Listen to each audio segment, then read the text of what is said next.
সায়নী ঘোষ এবং অভিষেক ব্যানার্জির যৌথ সম্পত্তি রয়েছে। যখন যখন জিজ্ঞেস করে কি তাদের কতটা সম্পত্তি রয়েছে, তখন সায়নী ঘোষ বলছে যে সায়নী ঘোষকে সায়নী ঘোষকে চিনি না।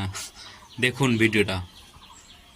अपेरेंटली एक ऐसा प्रॉपर्टी है जो अभिषेक बैनर्जी और शायोनी घोष के नाम पे ज्वाइंट लिए। मुझे पता नहीं ये शायोनी घोष कौन है, लेकिन आपके माध्यम से मैं ये बताना चाहती हूँ, ये मैंने ट्वीट भी किया है कि मेरे इलेक्शन एफिडेविट में मेरा जो एसेट है वो डिक्लेयर किया हुआ है। जिनको देखना है वो जाके देख ले। और आप लोग पत्रकार हैं, आप लोगों में इंटरेस्ट ज्यादा है, इंक्वायरी ज्यादा है। जिसको भी जानना है कि वो अभिषेक बैनर्जी या वो शायोनी घोष जिनका एक जॉइंट प्रॉपर्टी है, ये कौन लोग हैं, आप जाके खुद निकाल लीजिए। না না, ঘটার তো সেরকম কিছু না। একটি সোশ্যাল মিডিয়াতে একটি ক্লিপ আমাকে কয়েকজন পাঠালেন যে এরকম বিজেপির একজন নগরপালিকা চেয়ারম্যান সেকেন্দ্রাবাদের, তিনি 1 কোটি টাকা অফার করেছেন যে আমার মাথা যে কেটে আনবে তাকে নাকি 1 কোটি টাকা উনি উপহার দেবেন।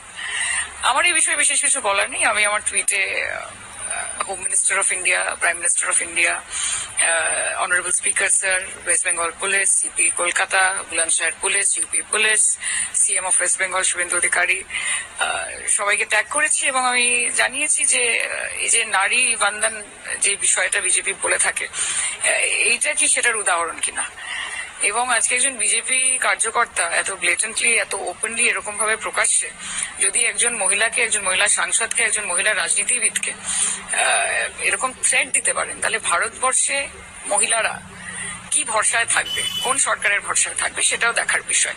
আগামী দিনে পুলিশ কি করছে সেটা পুলিশের বিষয়। নিরাপত্তা দেওয়া থেকে শুরু করে যারা এই ধরনের কথা বলে থাকে তাদের বিরুদ্ধে অ্যাকশন নেওয়া, এটা পুলিশের দায়িত্বের মধ্যে পড়ে।